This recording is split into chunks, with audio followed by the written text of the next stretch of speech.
Baik, teman-teman sekalian, kita turunkan amalan Rasulullah sallallahu alaihi wasallam pasca salat, apa yang beliau kerjakan, lalu kita jawab terkait dengan apa yang teman kita tanyakan.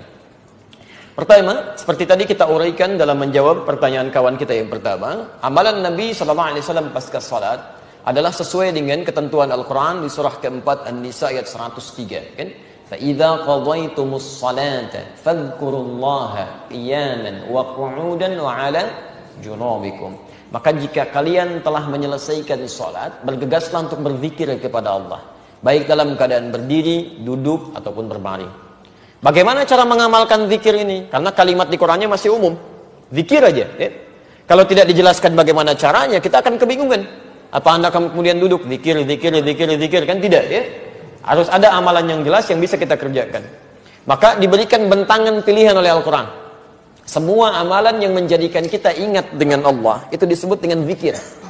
Saya ulang, semua amalan yang menjadikan kita ingat dengan Allah, tersambung dengan Allah, disebut dengan apa? Zikir. Misal, membaca Al-Quran itu bagian dari zikir. Karena Quran sendiri disebut dengan zikir. Quran surah ke-15 Al-Hijr ayat ke-9, posisi paling kanan di pertengahan. Inna nahnu nazzalna dzikra wa inna lahu lahafizun. Sungguh kami telah turunkan Al-Quran sebagai zikir. Jadi kalau Anda sedang baca Al-Quran, Anda sedang zikir itu. Ya, jelas di sini? Tayyib. Menghafal Quran itu bagian dari zikir.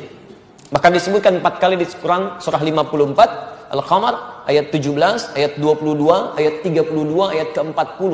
Walaqad yassarnal Qur'ana lidzikri fahal mim muddakir.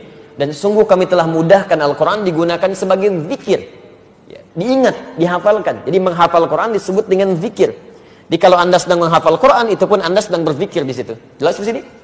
Salat itu disebut sebagai zikir. Quran surah ke-20 Thaha ayat ke-14. Wa aqimis salata lidzikri. Tunaikan salat sebagai zikir kepadaku, kata Allah. Jadi ketika Anda sedang salat, itu adalah bagian dari zikir. Ya. Berdoa termasuk istighfar, bagian dari zikir. Ya, Quran surah kedua Al-Baqarah ayat 152, posisi paling kanan sebelah bawah. Saya belum tuliskan tadi. Ya, fadhkuruni adzkurkum.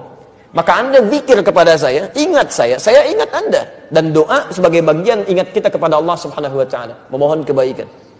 Nah, sekarang kalau kita simpulkan, ya, Anda simpulkan misalnya, kalimat-kalimat zikir di Quran bentangannya banyak. Ada baca Al-Quran, kalimat thayyibah, ada istighfar, ada doa, ada salat, ada menghafal Quran, termasuk saat Anda ikut ta'lim, Anda sedang zikir. Karena saat Anda mengikuti ta'lim, Anda ingat dengan Allah Subhanahu wa taala. Ya. Makanya mohon maaf ya, ta'lim yang baik itu bukan hanya mengajarkan materi yang Anda ketahui, bukan itu yang diinginkan. Ta'lim yang baik itu diisyaratkan oleh Quran adalah ta'lim yang bisa mengangkat iman Anda lebih dekat dengan Allah Subhanahu wa taala. Itu ada di Quran surah 58 ayat ke-11, posisi paling kanan sebelah bawah. Makanya ketika disebutkan di Quran, ya ayyuhalladzina amanu, dibuka dengan kata iman. Hei orang-orang telah menyatakan dirinya beriman kepada Allah. Idza qila lakum tafassahu fil majalis, jika diinformasikan pada Anda, dikatakan luaskan majlis. Majlis itu asalnya dari kata jalasa, berpindah dari posisi rendah ke posisi tinggi. Kalau Anda duduk di bawah, saya katakan fadhal ijlis, silahkan duduk. Itu bukan cuma duduk, tapi maksudnya pindah ke tempat yang lebih tinggi. Tempatnya disebut dengan majlis. Jamaknya disebut dengan majalis. Kalimat majalis di sini disandingkan dengan menuntut ilmu, diawali dengan kata iman. Kata para ulama seakan-akan melukiskan kesan bahwa tempat menuntut ilmu yang baik itu bukan sekedar Anda datang, tapi tempat yang menjadikan Anda, perangkat keimanan Anda lebih dekat dengan Allah Subhanahu wa taala. Jadi kalau Anda menuntut ilmu, belajar dengan siapapun, iman Anda tidak meningkat, pengetahuan agama Anda tidak bertambah, ada yang salah di majlis itu. Makanya di ujung ayatnya dikatakan, yarfa'illahu alladhina amanu minkum walladhina utul ilma darajat.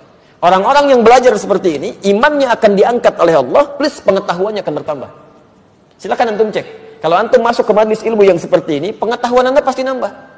Salat Anda bukan cuma sekedar bertakbir, tapi paham kenapa saya mesti bertakbir. Bagaimana cara saya bertakbir? Apa bacaan yang saya bacakan? Kemudian Anda menjadi lebih dekat dengan Allah. Sebelumnya cuma salat fardu, sekarang pengennya di masjid. Sebelumnya fokusnya yang berjamaah fardu saja, sekarang kehilangan sunnah sudah nggak nyaman. Dulu ketinggalan fardu Anda biasa-biasa saja, sekarang ketinggalan salat sunnah sudah nggak enak Anda. Itu ta'lim yang bagus. Itu yang disebut dengan zikir. Disebutkan di Quran surah ke-9 misalnya 122, posisi paling kiri sebelah bawah. Itu sebanding amalannya dengan orang jihad itu.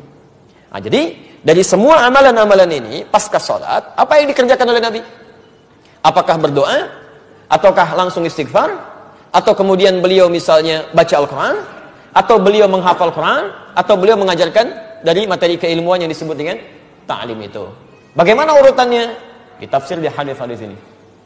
Pertama, lihat kalimatnya di hadis Muslim nomor hadis 591. Begitu beliau selesai menunaikan salat, salam ke kanan dan ke kiri, zikir pertama yang dilakukan oleh beliau adalah istighfar 3 kali. Astaghfirullahaladzim, astaghfirullahaladzim, astaghfirullahaladzim. Dan menyambungkan Allahumma antas salam wa minkas salam tabarakta ya dzal jalali wal ikram. Selanjutnya di hadis Muslim nomor hadis 593, la ilaha illallah lahu la syarika lah, lahul mulku wa lahul hamdu wa huwa ala kulli syai'in qadir. Selanjutnya di hadis riwayat Muslim nomor hadis 597, Anda mulai bacakan subhanallah, subhanallah, subhanallah 33 kali, alhamdulillah, alhamdulillah, alhamdulillah 33 kali, Allahu akbar, Allahu akbar, Allahu akbar 33 kali. Selanjutnya Anda bisa bacakan ayat kursi, ya. Ayat kursi Al-Baqarah 255, posisi paling kiri di pertengahan. Allahu la ilaha illa huwal hayyul qayyum. Selanjutnya Anda bacakan surah Al-Ikhlas, ya, kemudian Al-Falaq, kemudian An-Nas. Setelah itu Anda berdoa kepada Allah Subhanahu wa taala. Doanya bahkan langsung disebutkan dan kami tuliskan. Ya, ada di Ibnu Majah nomor hadis 925. Yang Al-Ikhlas, Al-Falaq, An-Nas di Abu Daud nomor hadis 1523, yang Ibnu Majah nomor hadis 925 itu doa Nabi yang dilakukan setelah selesai zikir yang tadi itu. Kalimatnya, Allahumma inni as'aluka ilman nafi'a wa rizqan thayyiba wa amalan mutaqabbala. Ya Allah, saya sangat berharap ya Allah, semoga Engkau berikan kepada hamba ilmu yang bermanfaat, rizki yang baik ya Allah, yang berkah, dan mohon jadikan amal-amal hamba yang telah hamba kerjakan diterima olehmu ya Rabbal Alamin.